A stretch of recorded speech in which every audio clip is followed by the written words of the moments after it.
Espèce de chômeur! T'es jaloux? Tu ferais mieux de refaire faire la façade de ta femme plutôt que celle de ta maison. Vas-y, répète-le, répète-le! Ah, je peux pas, j'ai pas le temps, j'ai rien à faire. Aujourd'hui, on va parler d'une famille culte qui a su conquérir le cœur des Français avec son humour absurde et ses répliques totalement cultes. Je veux bien parler des Tuches. Alors, on va comprendre pourquoi cette famille bof a vu le jour, comment ça s'est fait, les films qui se sont déroulés, un peu les portraits, et puis même les films qui comptent venir après, parce que, oui, mesdames et messieurs, le film numéro 5 vient de sortir en ce mois de février 2025. Alors, on pourrait se dire, ça s'arrête seulement ici? Bah non, il y a pas mal de choses qui sont prévues, et on va le voir dès maintenant.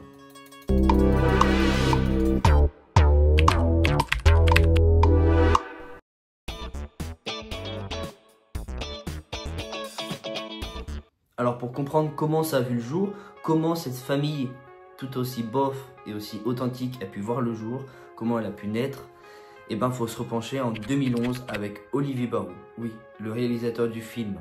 Parce que ce gars-là, au départ, il voulait faire une comédie qui caricature la France profonde sans tomber dans la moquerie. Et puis il s'est inspiré de familles réelles, il a mis l'accent sur des valeurs universelles comme l'amour et la solidarité. Alors c'est vrai que ça fait beau discours ce que je viens de dire. Mais d'un côté c'est un petit peu vrai. Même si on pourrait se dire, ils sont pas très intelligents, ils sont pas très réactifs, ils sont pas très cultivés. Au fond, ils ont leur culture à eux, ils ont leur quotidien, ils ont leur train de vie.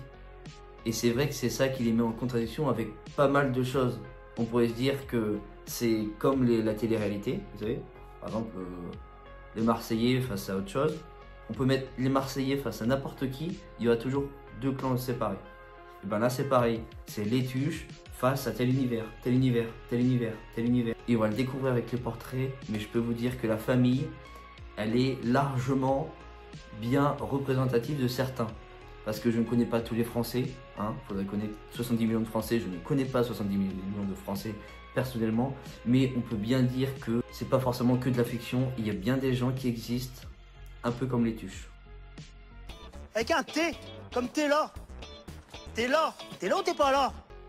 C'est vrai que si on prend chaque personne de la famille un par un, il y a de quoi en voir de toutes les couleurs. À commencer par Jean-Paul Rouve, qui incarne Jeff Tuche. Alors là, c'est le pseudo-père de famille, qui est fan de foot, qui prend très peu de responsabilités, qui n'a pas beaucoup de réflexion. Enfin, c'est un petit peu comme si c'était un enfant qui prenait les rênes d'une famille. C'est assez spécial à voir quand même. Donc lui, il aime autant le foot que le chômage. C'est ses deux passe-temps favoris. Et c'est vrai qu'avec le temps, on va le voir, il va être confronté à plusieurs choses. Il s'y attendait pas une seule seconde. Et en parlant de commandant, on a la commandante. Et là, c'est Isabelle Nanty qui incarne Cathy Tuche. Alors là, pour la mère de famille, c'est vrai qu'on commence la saga avec une mère au foyer qui s'occupe de tout. Des enfants, la cuisine, tout, de A à Z. Et puis au fil du temps, on va voir qu'elle s'émancipe de plus en plus. Et c'est vrai que son rêve, dès le premier film, c'est de rencontrer la fameuse princesse. Et autre paramètre à ne pas oublier, c'est la reine des frites. Elle fait les frites comme personne. À tel point que dans un des films, elle va quand même apprendre à cuisiner la pomme de terre. Enfin, la pomme de la terre. Vous allez m'attraper des pommes de la terre et nous faire des frites. Des pommes de terre? Non, des pommes de la terre. Donc c'est qu'elles viennent, les patates? De la terre? Bah oui, elles viennent pas du ciel. Un des cuisiniers de la garde présidentielle. Et dans quoi vous les avez cuites? Bah dans l'huile. Bah non! C'est dans du blanc de bœuf qu'il faut du gras. Oh non, y a pas, on n'y est pas. Hein. Mais bon, on y sera. Et si on continue les profils de la famille, on a Pierre Lotin qui incarne Wilfried Tuche. Alors là, pour tous ceux qui aiment la musique, ça fait grincer des oreilles. Parce que le gars se prend pour un rappeur. C'est plus particulier à voir que ça. Et autre paramètre, oui, dès le premier film, il commence à être un petit peu homophobe. En fait, on apprend que c'est un homosexuel refoulé. Et ça, on va se dire, ça va mettre en cause le fait que les rappeurs traînent dans des milieux de garçons qui veulent que des... Enfin, ça va montrer qu'il y a une petite caricature des rappeurs. Parce que c'est vrai qu'on n'a jamais vu beaucoup de rappeurs dire un homme qui aime un homme.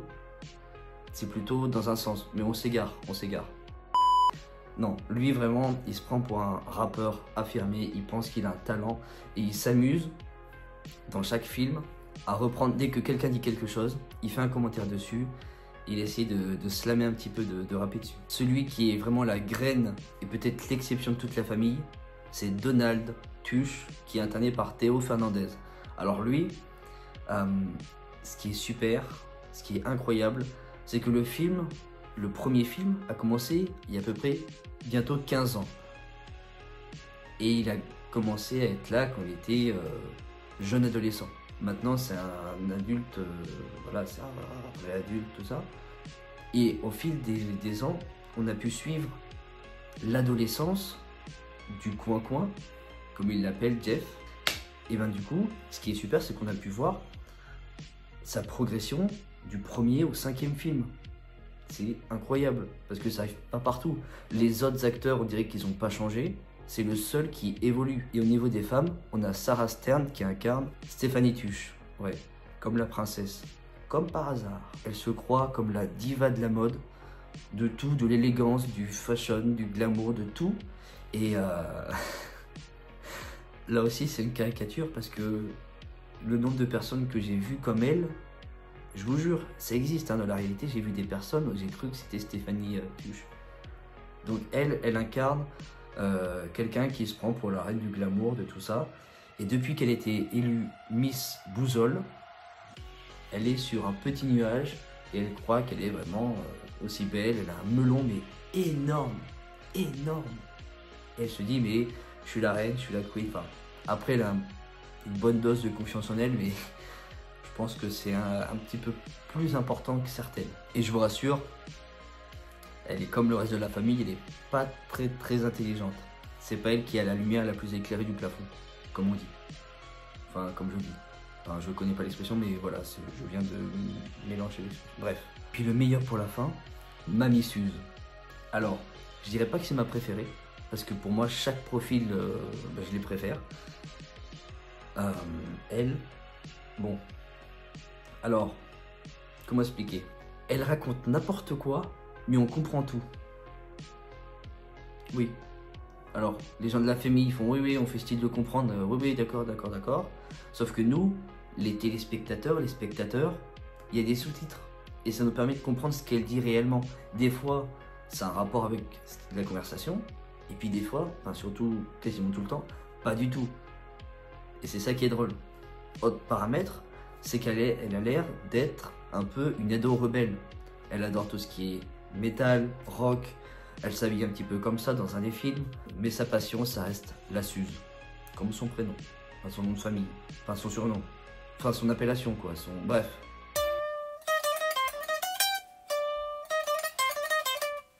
Pour les personnes qui auraient vu les 5 films ou un des films, on pourrait se dire, attends, ça a l'air un petit peu d'avoir une touche d'humour en particulier.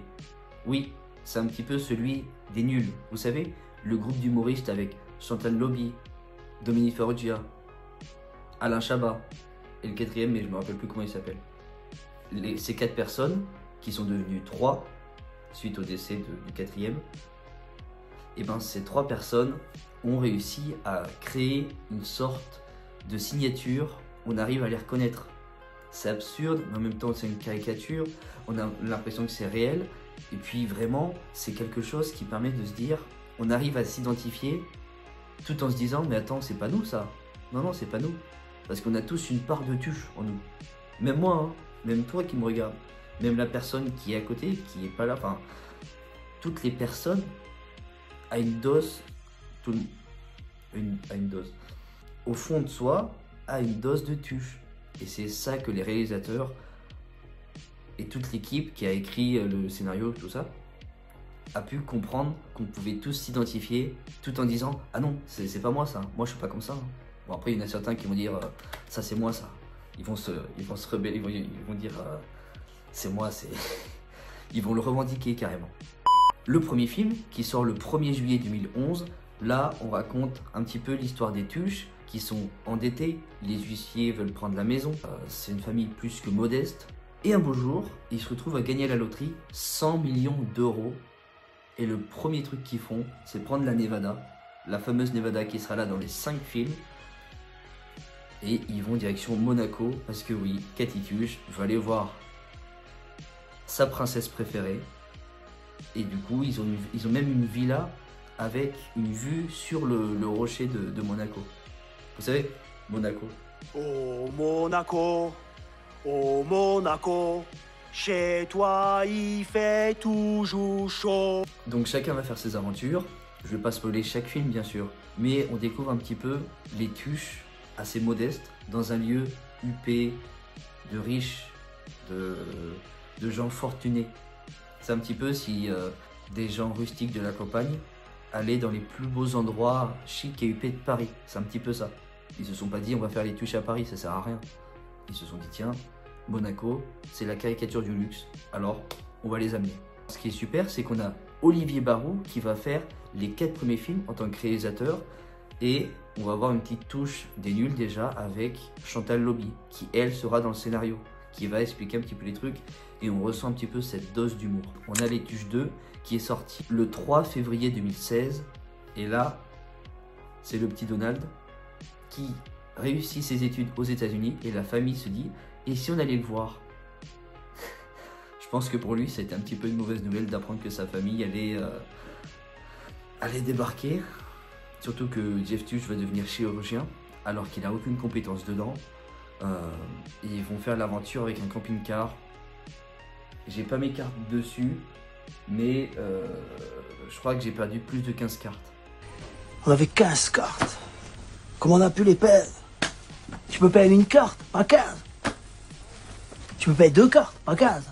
Tu peux 3 cartes, pas 15. D'accord, tu peux payer 4 cartes, c'est vrai, 4 cartes, pas 15. D'accord, tu peux payer 5 cartes, 5 cartes, pas 15. Tu peux payer 6 cartes, tu peux payer 6 cartes, pas 15. Non, tu peux payer 7 cartes, pas 15. Tu peux payer 8 cartes, tu peux payer 9 cartes, pas 15. Ah oui, bien sûr, c'est ça, tu peux payer 10 cartes, pas 15. Tu peux payer 4 cartes, pas 15. Tu peux payer 4 cartes, pas 15. Tu peux payer 4 cartes, pas 15. Ah bah si, tu peux en fait. Pour le 3e film, sorti le 31 janvier 2018, là on raconte l'histoire de Jeff Tuche, qui entre-temps est devenu maire de Bouzolles, on sait pas comment. Il a envie d'avoir le TGV à Bouzolles. Bouzolles-Paris. Sauf que le TGV, il va juste tracer et ne pas s'arrêter à cette gare-là. Alors il est furieux, il a envie de contacter l'Elysée pour savoir comment c'est possible. Et ça ne répond pas. À tel point que ça a tellement pas répondu, qu'il a tellement attendu, il se décide à se présenter à l'élection présidentielle. Juste pour parler de Bouzolles, de tout ça. Et bizarrement, on a des affaires qui voudraient dire que certains hommes politiques ont des affaires. Et ben, il y en a un qui est disqualifié, l'autre aussi. Et Jeff Tuche se retrouve au second tour, il devient président de la République. Et ça, on s'y attend pas du tout. Enfin, c'est un petit peu, mais bref, vous m'avez compris. Et ça rappelle un petit peu la passation de pouvoir, enfin, quand Nicolas Sarkozy était président et qu'il a passé le flambeau à François Hollande, le président normal, là on avait vraiment une différence claire et nette. Après, chacun est libre de voir si ça ressemble plus ou moins à la réalité, mais là aussi on est dans une caricature. 4e film qui est sorti le 8 décembre 2021, là on peut rendre hommage un petit peu à Michel Blanc. Ce sera un de ses plus grands films qu'il aura fait, on va dire. Enfin, il a participé dans ce film. Il a été acteur, un des acteurs principaux. Et ça fait bizarre de se dire que maintenant il est plus là, il est plus de ce monde, que sa troupe, les bronzés, ceux du Splendide, ben, ils sont un peu orphelins, mais après celle-ci bien sûr. Donc voilà, ce 4e film, là on raconte plus une crise familiale pendant les fêtes de Noël. Et le but, ça va être de recoller les morceaux. Ça va être moins facile que prévu, surtout que Michel Blanc, qui incarne son personnage dans la série, dans le film, il a envie de faire une usine du style Amazon, très automatisée, qui va à l'encontre du local, face à Jeff Tuche, qui décide de faire son usine dans le local justement. Et petit à petit, on va voir que ça marche, et que ça se colle, mais en même temps, c'est pas si facile que ça. Et le fameux, le 5e film, où les Tuches sont partis au Royaume-Uni pour aller voir le couple royal, Charles et Camilla. Personnellement, je suis allé le voir au cinéma, et le rendu était spécial. Parce que concrètement, on peut se dire c'est le 5e. Alors avec le temps, ça peut s'user. Certains qui font leurs avis pourraient dire qu'ils aiment pas du tout. Libre à eux, hein. Je dis pas que je raconte pas depuis tout à l'heure quelque chose que tout le monde doit aimer, hein. C'est pas forcément obligatoire.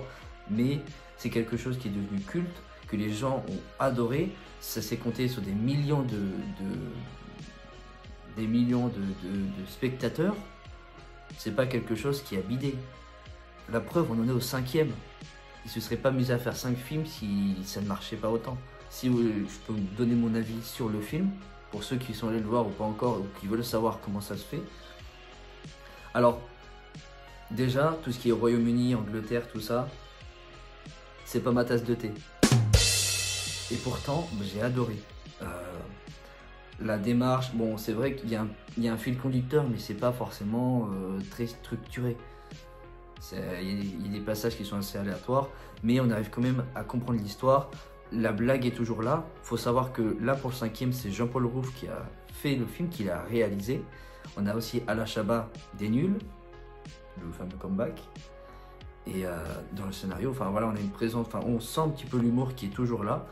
Et franchement, enfin j'ai bien rigolé. Et ce qui est super, il y a plein de références de films. Alors je sais pas vous, je sais pas si vous avez compté, mais moi j'ai dû en compter, 4 ou 5. Enfin, il y a même un passage, c'est de nuit, et il y a la lune, on voit E.T. mais juste, ouais, c'est une sorte de gag. Enfin, il y a plein de rêves par rapport à certains films, français comme américains. Le petit Gigi, il va aller faire un stage de foot, et ça se passe pas comme prévu. On a Donald, qui lui est devenu un écolo complètement dans l'âme. Il se retrouve à faire d'un continent à l'autre. Il évite de prendre l'avion ou quoi que ce soit, donc c'est assez chaud. Sans vouloir trop spoiler, il va rencontrer l'amour qui va le rendre complètement fou, il va le rendre à l'opposé de ce qu'il était, avec un bilan carbone qui va exploser. Enfin, il y a tout qui va être compromis. Il y a des choses qu'on pourrait se dire, d'accord, c'est un événement, ça reste comme ça. Non, il y a plein de bouleversements, il y a plein de blagues, il y a plein de chutes. Et ce que j'ai adoré, c'est que j'ai bien fait de rester jusqu'à la fin. Parce qu'il y a certains films, il y a le générique, il y a 2-3 vannes pendant le générique de fin. Et là, il y avait une sorte de caricature d'un générique. Et oui, il fallait le voir le film, il fallait voir le générique après. Non, en vrai, c'est La Croisière s'amuse. C'était une parodie de La Croisière s'amuse avec toute la famille. Et on retrouve un petit peu cette fibre qui pense revenir. Déjà en 2022, on avait une sorte d'émission qui retraçait comme si c'était une rétrospective de Jean-Paul Rouve. Et ils ont fait une parodie mixant un petit peu Les Envahisseurs, La Soupe aux choux, plein d'autres films, pour dire que ils ont quand même sorti une parodie des Tuches qui pourraient ressembler à des envahisseurs déguisés en frites qui vont envahir la Terre, et Jeff Tuche qui devient ami avec un extraterrestre frites. Alors c'est vrai que l'histoire est un peu tordue, mais concrètement il y a plusieurs films, plusieurs suites qui pensent déjà être présentes, alors que ça vient juste de sortir. Après on verra, comme il dit Jean-Paul Rouve, tout est une question de public. Si le public adore, évidemment ils vont en refaire d'autres, parce que le film peut faire 10 ou 15 films. Et franchement, c'est la proposition de Pierre Lotin qui m'intéresse le plus. Parce que lui, il veut projeter les Tuches à travers le temps. Et ça pourrait faire quelque chose d'incroyable. À voir. Je ne sais pas ce que vous en pensez. Dites-moi dans les commentaires si vous voulez une suite, ou si vous avez des idées de suite. Et puis on verra si par miracle, un des membres de la famille tombe dessus. Ce serait super qu'il puisse partir dessus. Donc proposez en commentaire, tant que vous pouvez le faire, abonnez-vous, c'est hyper important, ça peut m'aider et ça m'aide beaucoup surtout. On like, on commente, on partage, et sur ce, l'épisode touche à sa fin. J'espère que vous avez apprécié, moi c'était un plaisir de vous partager ça. On se retrouve dimanche prochain pour parler de Serge Gainsbourg, dimanche d'après pour parler de C8, oui, la chaîne a officiellement fermé. Et ce sera le dernier jour d'antenne, le 28 février. Et la semaine d'après, on parlera d'Énergie 12. Enfin, tout ça pour dire que l'actualité va être assez importante. Pas mal de choses à parler, à traiter. Donc, avec plaisir qu'on se retrouve dimanche prochain. C'était Nico. Passez une bonne matinée pour les lève-tôt. Une bonne soirée pour les couches tard. Ciao. J'ai envie de manger des frites maintenant. J'ai envie de me faire des frites. C'est dingue ça. C'est dingue ça.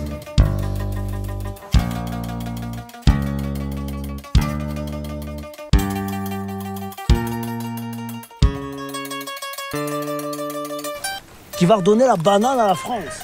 Parce que si t'as la banane, t'as la cerise. Si t'as la cerise, t'as le gâteau. Si t'as le gâteau, t'as la crème.